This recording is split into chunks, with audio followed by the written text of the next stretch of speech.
Saudara-saudara, mengapa topik ini diangkat? Karena ada banyak sekali pendapat yang simpang siur dan membingungkan, termasuk di kalangan orang-orang Kristen. Saya mempersiapkan ini dengan pergumulan-pergumulan dan ada banyak sumber yang saya ambil. Jadi ini ada beberapa daftar kepustakaan, ada jurnal, ada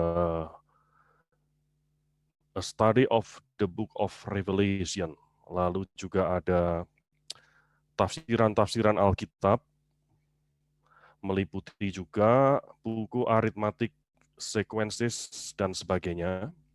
Ini dari Journal of the Union Faculty Forum yang berbicara tentang angka dan lain sebagainya. Lalu ada buku yang sempat terkenal, ini The New Money System, yang sempat menjadi isu tentang mata uang baru, mata uang digital. Lalu berbagai sumber tentang wabah saya cari di berbagai sumber digital. Lalu juga ada jurnal ilmiah. Lalu beberapa wawancara dari YouTube. Saudara-saudara yang terkasih, kita perlu hati-hati melihat YouTube karena yang sifatnya klip, dipotong, diedit, dan lain sebagainya, kerap kali ada banyak penafsiran yang tidak sama.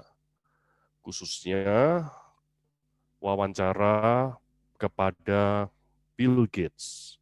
Seringkali diterjemahkan dan berbeda sekali maksud yang diharapkan oleh Bill Gates dengan terjemahan dalam bahasa Indonesianya. Lalu saya juga melihat buku atau jurnal dari NEJM. Jadi dari New England Journal Medicine. Saya coba lihat apa sumber-sumber yang berkait dengan medik.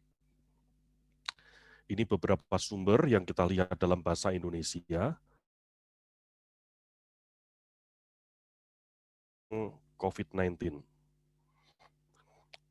Ini sumber-sumber yang berbahasa Indonesia termasuk resmi dari pemerintah, yaitu dari Kominfo, Go.id.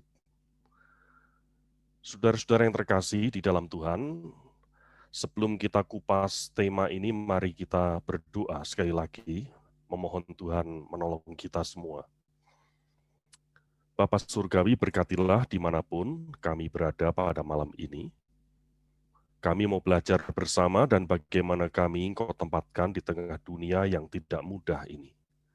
Yang kadangkala kami kebingungan dengan informasi yang tanpa batas, yang semuanya serba cepat, dan perubahan itu sedang terjadi di tengah kami.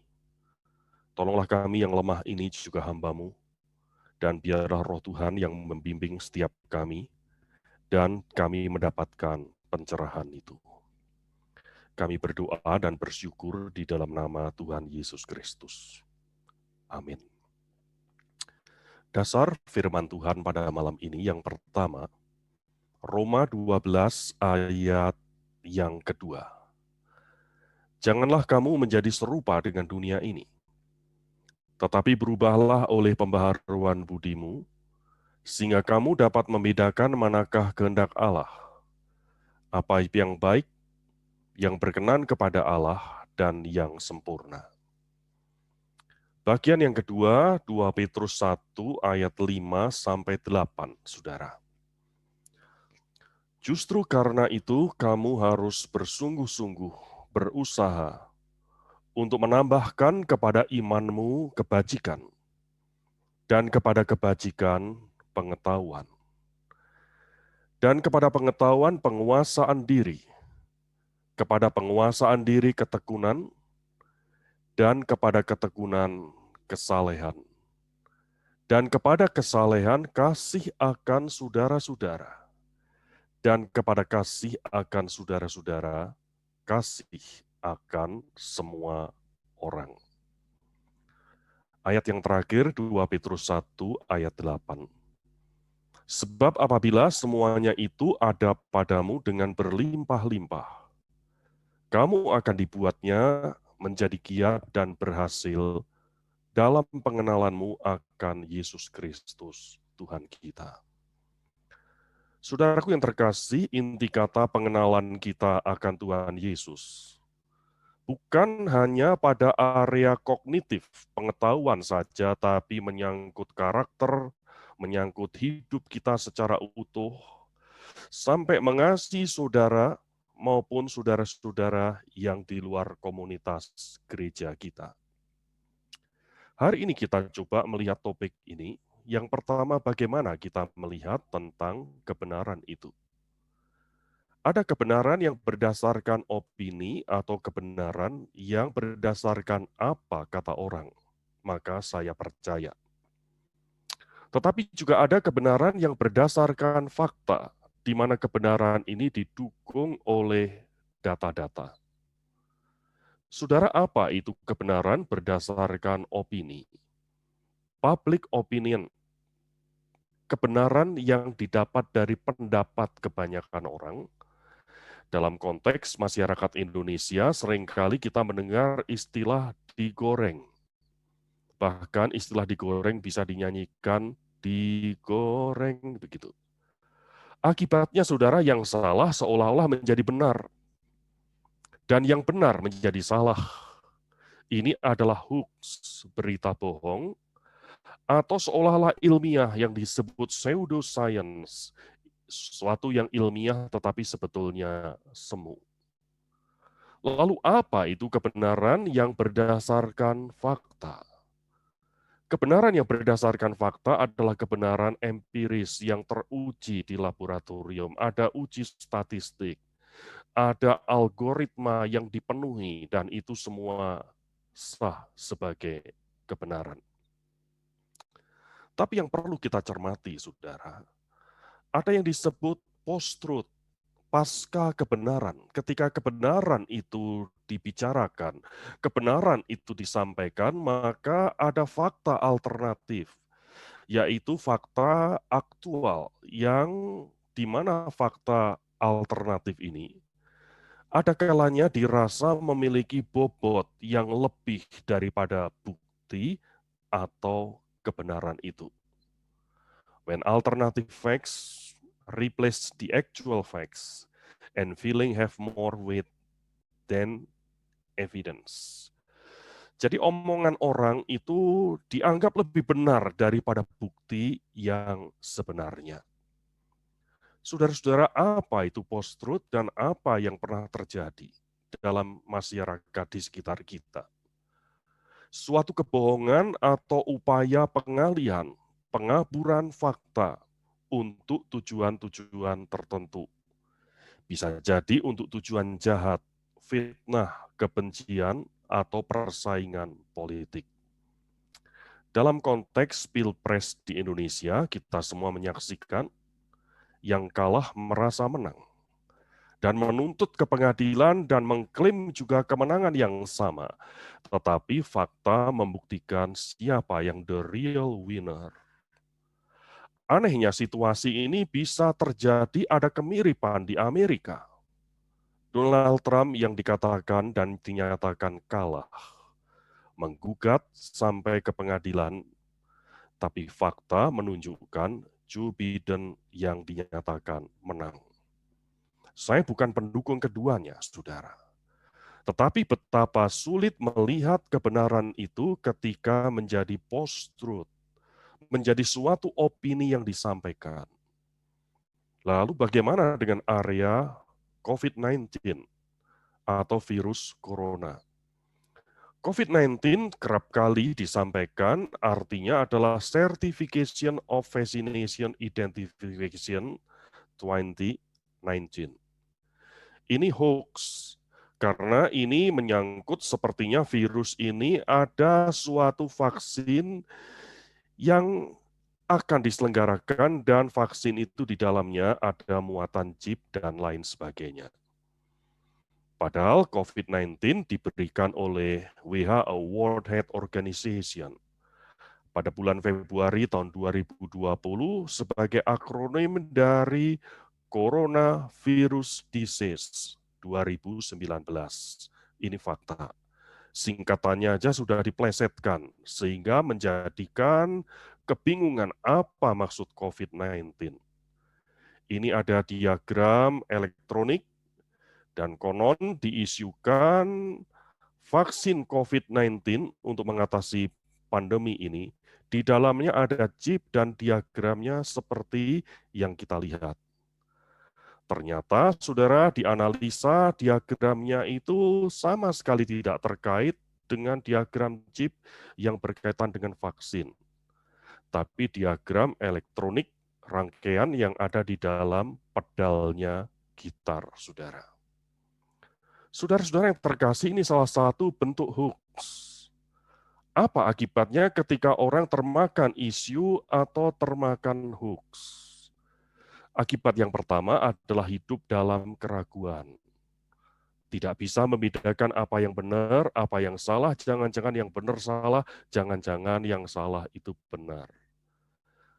Sehingga akibat yang nyata hilangnya keyakinan akan pemeliharaan Tuhan dalam masa-masa yang sulit ini. Keraguan-keraguan itu akan berkembang menjadi kecurigaan. Hari ini banyak orang yang terkena CS. CS bukan cornerstone, tapi curigation syndrome, sindrom kecurigaan. Yang orang curiga, jangan-jangan flu sedikit sudah ini kaitan dengan COVID, batuk sedikit sudah kaitan dengan COVID, mules kaitan dengan COVID, dan lain sebagainya, yang mengakibatkan kegelisahan dan kehilangan damai itu.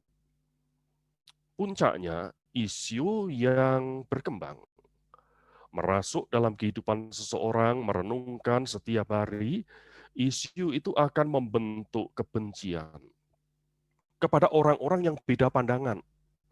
Sehingga tidak ada lagi kasih dan persaudaraan, yang ada adalah permusuhan pendapatku dan pendapat orang lain.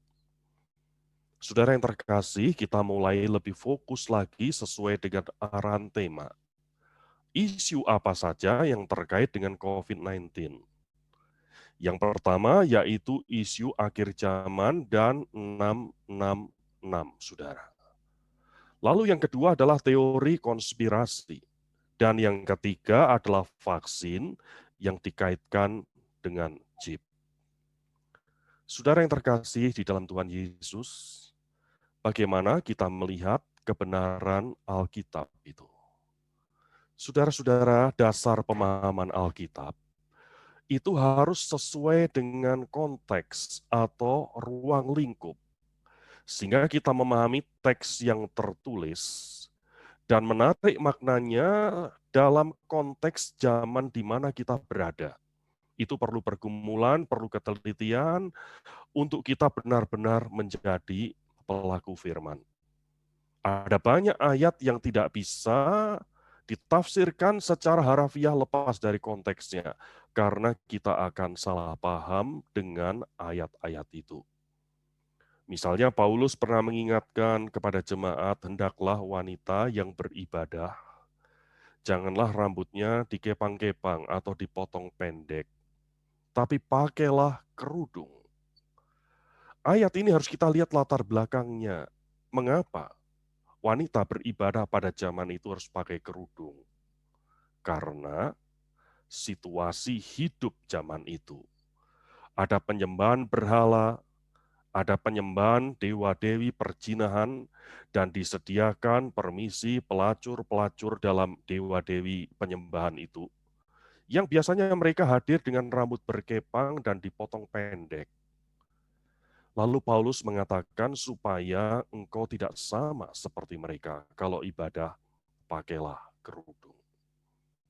Saudara yang terkasih, ada banyak hal yang tidak bisa ditafsir secara harafiah di luar konteksnya. Pada zaman perjanjian lama, seorang nasir Allah, seorang hamba Tuhan, biasanya rambutnya itu panjang dan berjenggot. Tapi hari ini situasi zaman berbeda. Kalau rambut saya panjang, nanti dikira saya ini pendukung LGBT, laki atau perempuan. Kalau saya berjenggot, nanti orang bisa salah paham, pikirnya saya pengikut kelompok ekstrim. Karena konon di jenggot seseorang yang panjang itu bisa untuk gelandotan para bidadari. Saudara-saudara yang terkasih, mari kita lihat konteks. Sehingga kita melihat kebenaran Alkitab bukan parsial, terpisah ayat itu dengan ruang lingkupnya, tapi secara menyeluruh. Lalu apa itu akhir zaman? Akhir zaman yang dimaksud adalah satu periode yang panjang, yang tidak bisa dihitung dengan angka bilangan matematis. Periode apa itu? Periode Kristus datang yang pertama sampai Kristus datang yang kedua kali, di mana saudara dan saya berada. Itulah situasi akhir zaman. Saudara-saudara, kita bukan hidup pada zaman Abraham, bukan pada zaman Musa, bukan pada zaman Raja Daud, tapi kita hidup di akhir zaman dengan segala tanda-tanda zaman yang Alkitab sudah nyatakan ribuan tahun yang lalu. Pesan utama Alkitab adalah saudara dan saya berjaga-jaga, bukan menghitung tanggal, saudara. Berjaga-jaga bagaimana? Coba kita list di sini, kita ini sedang ada di dua kutub sejarah.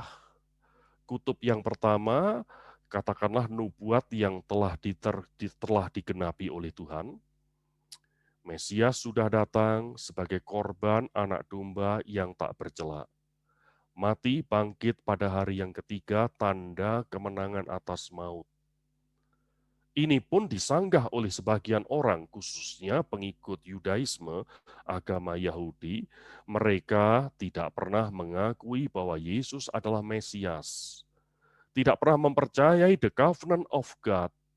Perjanjian itu sudah digenapkan di salib Golgota.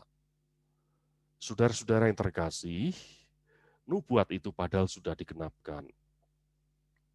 Imamat rajani yang dimaksud ternyata keturunan Abraham karena nubuatnya sudah digenapi bukan secara genetis orang Yahudi, tapi semua bangsa.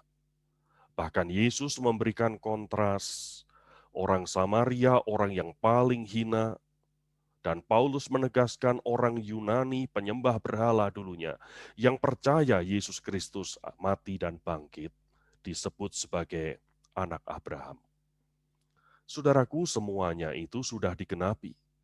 Tetapi ada nubuat yang sedang digenapi dan yang akan digenapi. Yang sedang digenapi itu apa? Tanda-tanda zaman. Di akhir zaman karakter buruk manusia itu banyak. Penyembah mamon, cinta uang, anak-anak tidak bisa menghormati orang tua, dan lain sebagainya. Lalu disebutkan ada peperangan, ada berbagai bencana, dan ada wabah yang hari ini sedang kita rasakan. Juga ada gerakan anti-Kristus atau gerakan yang melawan Tuhan Yesus Kristus. Lalu kapan ya nubuatan itu yang akan digenapi terjadi? Yaitu Kristus yang datang kedua kali, menyatakan penghakimannya, menyatakan Yerusalem baru, langit baru, dan bumi baru. Yang dimaksud itu adalah sesuatu dunia baru yang berbeda dengan dunia yang hari ini di mana saudara berada dan kapan itu terjadi. Tidak ada seorang pun yang tahu. Pesan Alkitab bukan hitung-menghitung, tetapi kita berjaga-jaga. Berjaga-jagalah karena sewaktu-waktu pada saat yang kita tidak sangka itu bisa terjadi. Pandemi sebagai salah satu tanda zaman, bukan tanggal kapan Kristus datang. Sebetulnya pandemi yang besar ini seringkali terjadi. Catatan dari apa yang saya kumpulkan, misalnya abad ketiga, ada wabah Siprian, di mana itu terjadi dalam rentang waktu cukup panjang, tahun 249 sampai 262, kira-kira 13 tahun. Terjadi di sekitar kota Roma, sekitar daerah Roma, dan korbannya berapa? 5.000 orang satu hari. Pada saat itu terjadi, semua orang mengatakan ini adalah akhir zaman. Tapi wabah itu berlalu, ternyata akhir zaman masih panjang. Bukan berarti akhir zaman itu kita hitung dengan tanggal, oh ini tandanya berarti segera datang. Loh kok enggak datang-datang Tuhan Yesusnya?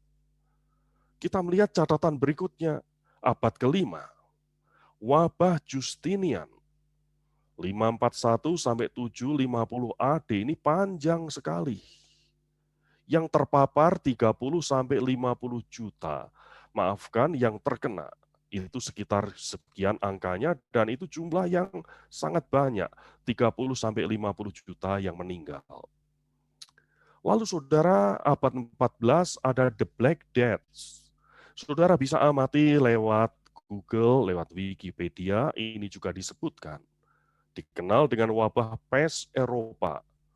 Tahun 1746 sampai sekian, maafkan ini ada salah ketik, terpapar dan yang meninggal sekitar 75 juta. Lalu ada abad yang ke-20, kira-kira selama 2 tahun ada Spanish flu yang tertular 500 juta dan sekian juta orang meninggal. Cukup lama wabah ini, kira-kira 2 tahun. Lalu bagaimana dengan pandemi COVID-19? Saya membaca data Worldometer, ini data 2 Februari tahun ini, berarti kemarin. Seluruh dunia yang terkena ini sudah lebih dari 100 juta, 104 juta sekian. Yang mati 2,2 juta sekian. Tersebar di seluruh penjuru dunia, tetapi yang menggembirakan kesembuhan itu mencapai 76 juta, sekian. Artinya sekitar 75% sembuh. Data hari ini yang terbesar terpapar itu bukan di Tiongkok, tetapi ada di Amerika. Catatan kemarin, yang terpapar 27 juta. Yang meninggal 457 sekian orang. Maksudnya 457 ribu sekian. Yang sembuh sekitar 16 juta sekian, saudara. Lalu bagaimana dengan Indonesia yang terpapar 1 juta, hampir 1,1 juta orang, yang meninggal 30 ribu sekian, yang sembuh 896 ribu sekian, angkanya mencapai 90%. Saudara-saudara yang terkasih di dalam Tuhan Yesus Kristus, hari ini juga terjadi pandemi.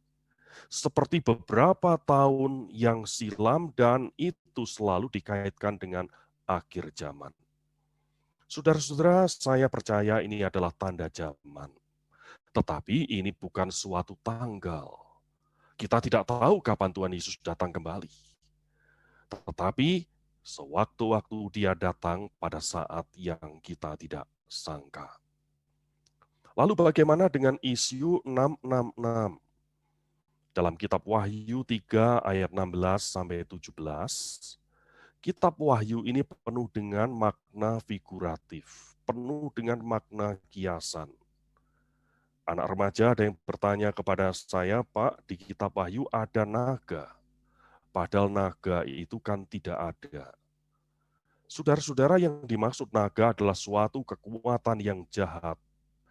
Dan orang menggambarkan naga itu bentuknya berbeda-beda sesuai dengan latar belakang kebudayaan. Tiongkok menggambarkan naga seperti ular yang panjang, tapi kakinya 4 seperti kaki ayam dan bertaring dan lain sebagainya. Orang Barat menggambarkan naga seperti dinosaurus. Mungkin orang Indonesia menggambarkan naga dalam tradisi Jawa seperti ular yang panjang. Mungkin kepalanya pakai belangkon naganya. Ini makna figuratif tentang the evil power yang terjadi pada akhir zaman.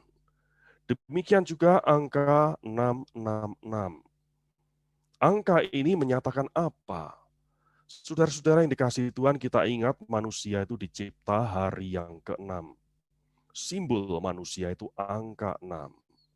Semua yang berpusat daripada manusia itu yang sudah tercemar oleh karena dosa, di mana manusia cenderung hidupnya meninggalkan Tuhan. Alkitab mengatakan God is the center of everything. Manusia menggeser menjadi man is the center of everything. Akibatnya apa yang baik di hadapan manusia, apa yang baik di hadapan Allah, manusia tidak bisa melihatnya. Apa yang buruk di hadapan Allah, manusia bisa menghargai. Kita hidup di akhir zaman, orang tidak lagi menghargai Allah, dan banyak orang yang anti agama, dan kita lihat pertumbuhan mereka signifikan pesat di daratan Eropa, Amerika, Australia. Dan semua agama disikat, dan mereka tidak suka dengan batasan-batasan kaum beragama. Saudara-saudara, yang terjadi itu semua Alkitab sudah mengatakan sebagai tanda-tanda di tengah angkatan yang bengkok ini, saudara dan saya sedang ditempatkan. Lalu bagaimana dengan isu Bill Gates itu terkait teori konspirasi? Konspirasi itu apa? Suatu mufakat secara global sehingga terjadi dari mufakat itu rentetan peristiwa, entah di area sosial, area politik, bahkan membuat suatu sejarah. Bill Gates ini dituduh sebagai salah satu konspirator, penguasa dunia, anggota Illuminati, dan lain sebagainya. Dan tuduhannya kepada Bill Gates ini, pandemi ini adalah gagasan Bill Gates. Jadi Bill Gates membuat pandemi ini terjadi sehingga ada peluang pengadaan vaksin, di mana vaksin itu diimplan chip ID 2020 dan manusia dikendalikan dengan chip itu. Yang tidak setuju akan dibunuh, yang semua orang akan dikendalikan untuk menjauhkan diri dari Tuhan, membenci Kristus, dan lain sebagainya. Mari saudara kita melihat dan menganalisa dari berbagai berita yang tidak sepihak. Dan kalau kita melihat misalnya YouTube wawancara Bill Gates, maafkan saudara, kalau kita melihat harus melihat bukan klipnya, tapi wawancara secara utuh, yang tidak ada edit, dialog, sifatnya talk show itu, dan tidak ada potongan-potongan, karena membuat itu semua salah paham. Apa yang terjadi sebetulnya ketika semua itu diedit? Bukankah pernah terjadi di Indonesia, tokoh politik yang terkenal, yaitu Ahok, pernah mengalami hal yang sangat tidak enak ketika perkataannya diedit dan artinya menjadi sangat jauh dan menjadi perdebatan dan risiko hukum dihadapi. Bill Gates mengalami hal yang serupa tapi tak sama.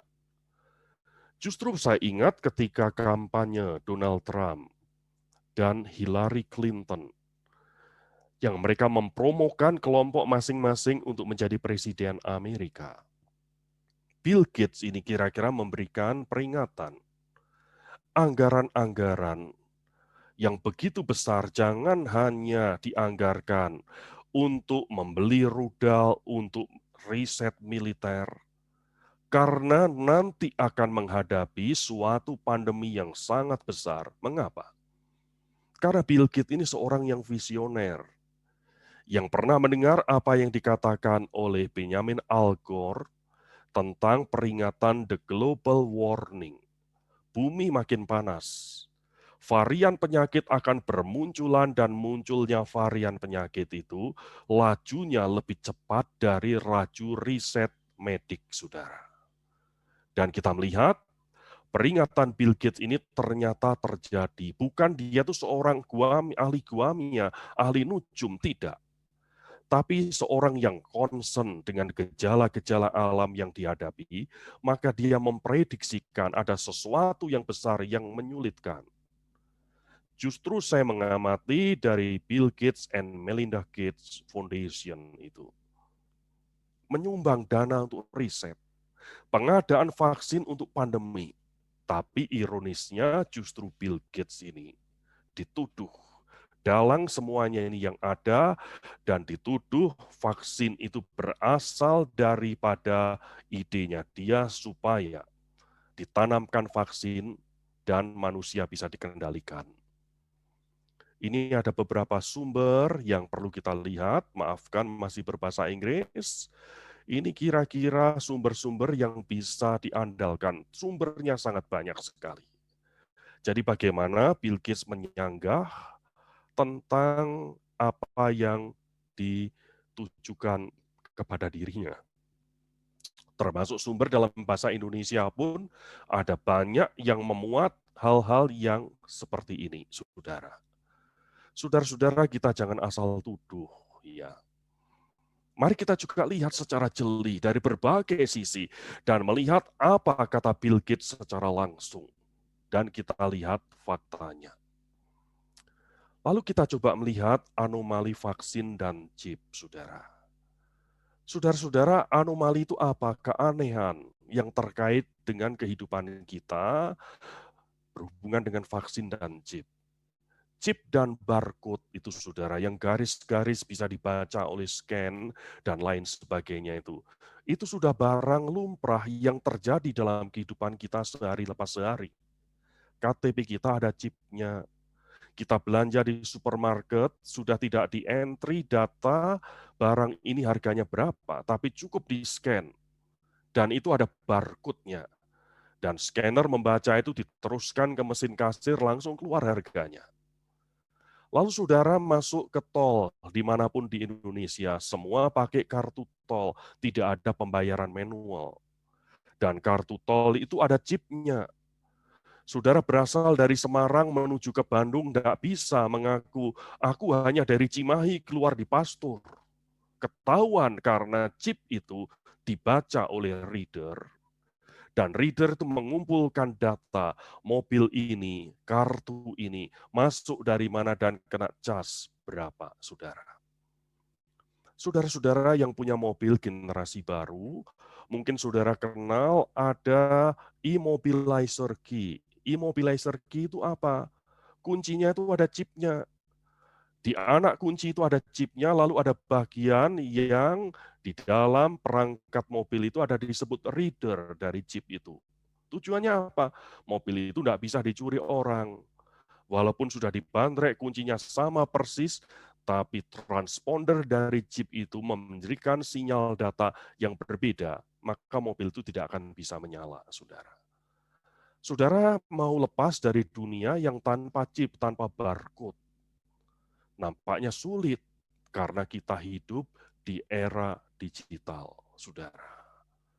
Demikian juga dengan vaksin. Vaksin yang pernah kita dapat di masa kecil, mungkin ada vaksin BCG, mungkin ada vaksin tetanus, ada vaksin DPT, difteri, dan lain sebagainya, ada vaksin polio, ada vaksin hepatitis. Dan orang-orang yang pernah divaksin itu dulunya, kenapa tidak dipersoalkan? Tapi hari ini itu menjadi suatu masalah besar karena dengan cepat hoax itu menyebar dan menjadi suatu berita yang seolah-olah vaksin itu ada sesuatu muatan dan lain sebagainya. Hari ini mari kita coba telaah vaksin itu dari sisi sejarahnya. Pertama dibuat oleh Edward Jenner, 1796. Hari ini sudah berlangsung berabad-abad, ada banyak sekali vaksin, seperti kolera, anstrak, dengu, rubella, dan lain sebagainya. Teman-teman yang concern di dunia medik pasti lebih tahu. Pembuatan vaksin ini tidak gampang, saudara.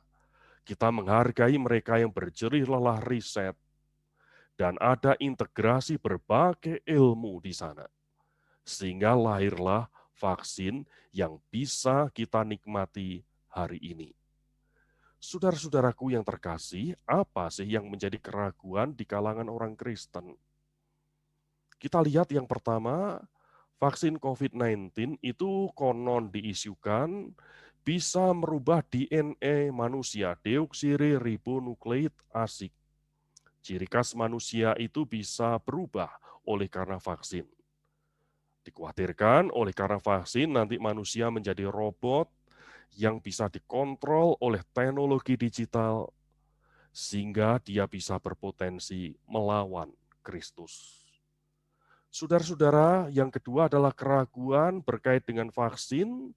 Vaksin ini diharamkan. Konon mengandung sel janin manusia korban aborsi atau mengandung sel monyet hijau dari Afrika. Lalu keraguan yang berikutnya adalah keraguan di mana vaksin itu terdapat chip di dalamnya, yang kemudian diarahkan kehidupan ini ke arah one world order, dunia dalam satu kendali pemerintahan. Saudara-saudaraku yang dikasihi oleh Tuhan, saya mencari berbagai sumber berita dan tanya dari rekan dokter yang concern di mikrobiologi dan melakukan riset, dan mereka sangat serius berjuang untuk mengatasi pandemi ini. Saya tanya termasuk sebelum seminar ini saya konfirm ulang, dan berbagai vaksin itu sampai hari ini tidak ada bukti bahwa DNA manusia itu berubah karena vaksin messenger RNA, seperti yang diproduk oleh Pfizer, Moderna, dan lain sebagainya. Saudara-saudara yang terkasih di dalam Tuhan Yesus Kristus, memang ada fiksi ilmiah bahwa DNA manusia itu bisa berubah. Saudara pernah nonton film Spider-Man? Orang digigit laba-laba, jadilah Spider-Man. Manusia yang begitu luar biasa, kuat, lincah, gelandotan di sana-sini, karena DNA-nya berubah kalau digigit oleh laba-laba. Lah bagaimana kalau digigit kadal? Ya jadi kadalmen. Kalau digigit kadal gurun, ya jadi kadrunmen. Tapi semua itu kan fiksi ilmiah. Dalam dunia yang nyata, perubahan DNA oleh karena vaksin tidak pernah terjadi. Beberapa jenis vaksin memakai teknologi rekayasa genetika yang disebut messenger RNA, tetapi ada vaksin yang dipakai metode tradisional menggunakan tubuh virus yang sudah dilemahkan atau dimatikan, seperti produk Sinovac dan nanti diproduk di Indonesia Bio Farma yang dikenalkan dengan vaksin merah putih. Saudaraku, tujuannya ini sama kedua vaksin ini, yaitu supaya tubuh mengenali dan terbentuk imun. Supaya imun yang terbentuk itu apabila tubuh sudah terlatih, maka saudara, tubuh bisa mengatasi ketika virus COVID-19 menerpa hidup kita dan muncullah kekebalan itu. Bagian ini nanti akan diseminarkan lebih detail oleh dokter yang berkompeten. Tapi hari ini kita melihat basic knowledge, pemahaman secara basic, dan itu semua bisa dipertanggungjawabkan.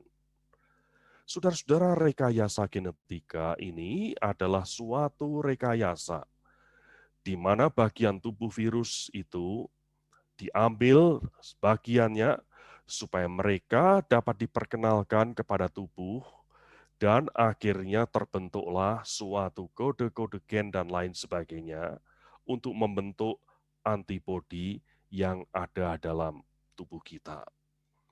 Lalu bagaimana dengan implan microchip, saudara? Dari data-data yang saya dapat, memang ada data-data yang menyatakan ini adalah implan microchip dan lain sebagainya, seperti dalam istilah quantum.com dan lain sebagainya. Tetapi saudara-saudara, berkaitan dengan vaksin COVID-19 ini, sumber-sumber yang bisa dipertanggungjawabkan, tidak ada microchip yang tertanam di dalamnya. Ada riset di mana microchip yang pakai nanoteknologi dan lain sebagainya itu diperkenalkan di Swedia dan lain sebagainya. Dan riset itu tujuannya adalah untuk menolong supaya data-data orang itu bisa dengan gampang dikenali, track record medik dan lain sebagainya, tetapi belum pernah terjadi dan terbukti melalui microchip itu pengambilan keputusan, mindset orang bisa dikendalikan oleh vaksin, oleh microchip yang ada di dalamnya.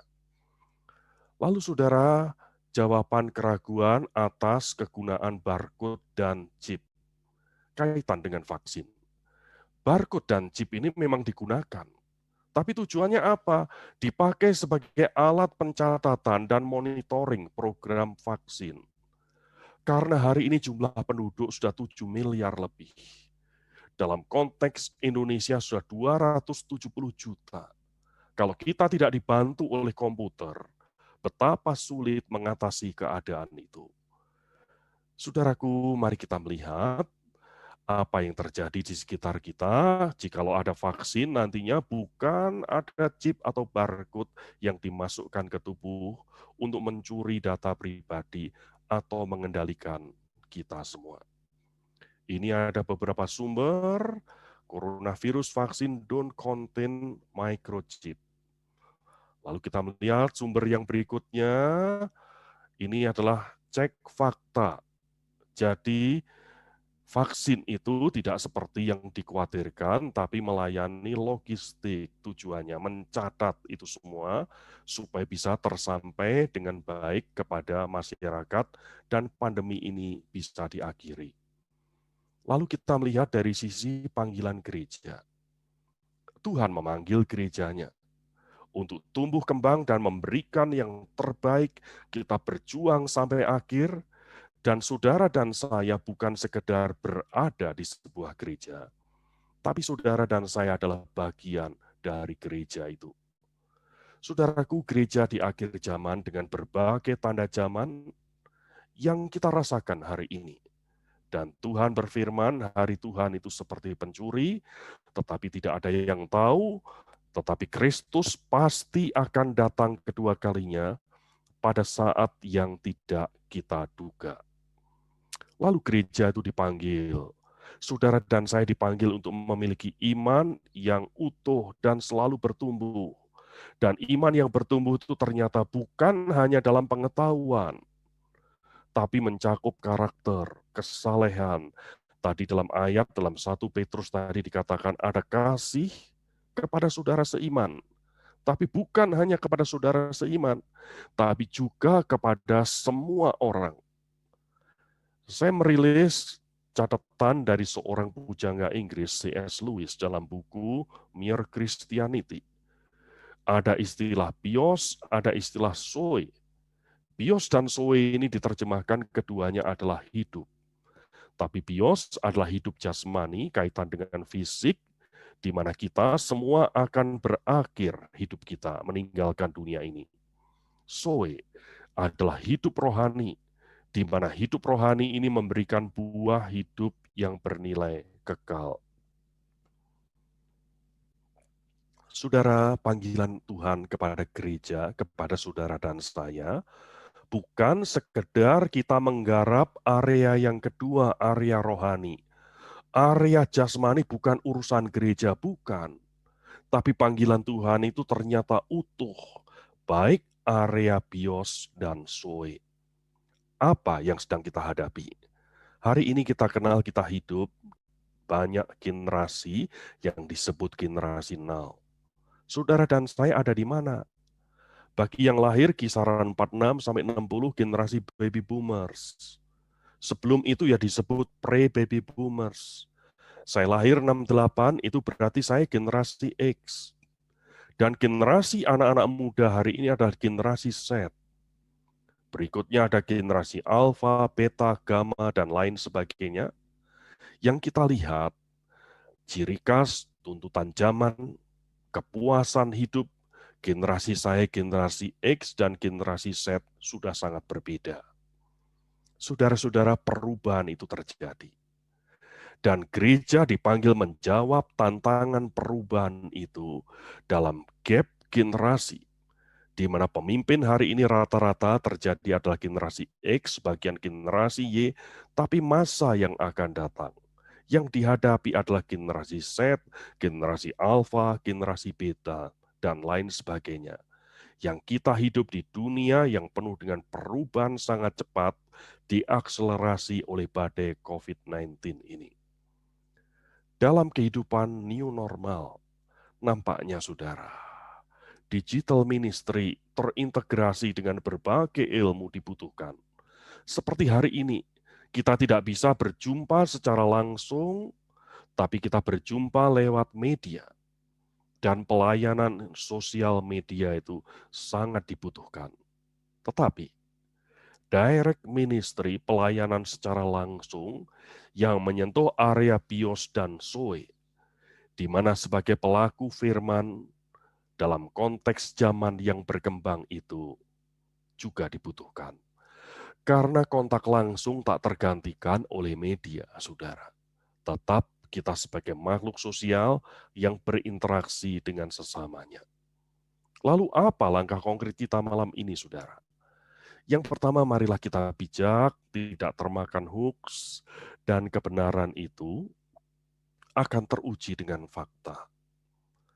Lalu yang kedua, saudara, marilah kita memiliki pikiran yang terbuka.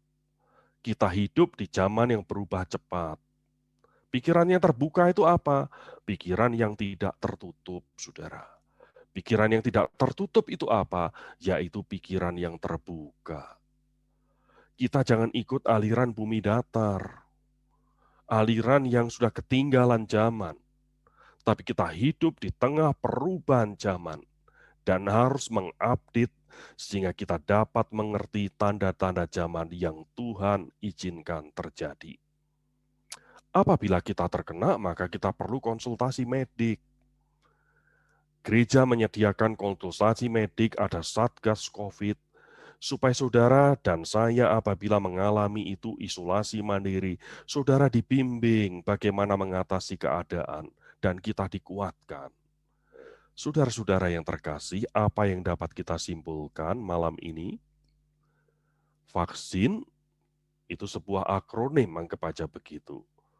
Vaksin itu artinya virus akan kalah sebab imunisasi nanti.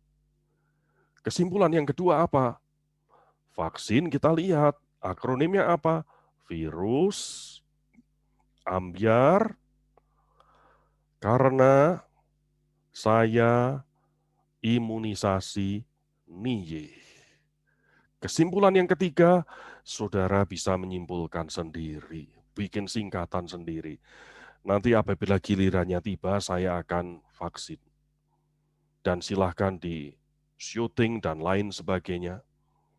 Karena saya yakin itu berkat Tuhan melalui berbagai cerita teman-teman kita yang concern untuk mengatasi keadaan ini. Saudara, akhir kata, mari kita ingat, kita waspada bijak dengan perubahan zaman. Tidak perlu takut dengan berbagai isu-isu itu. Ingat saudaraku, roh yang ada di dalam kamu, di dalam diri kita, lebih besar daripada roh-roh yang ada di dalam dunia ini. Jadi tidak mungkin kita dikendalikan oleh chip. Sesuatu yang physically, yang bersifat fisik, walaupun tidak kelihatan diimplankan barangkali.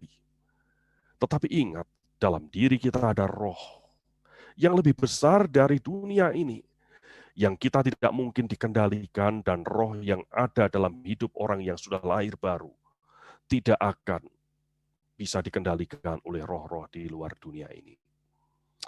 Tuhan memberkati saudara. Mari kita songsong hari esok, dan jangan takut dan jangan gentar menghadapi keadaan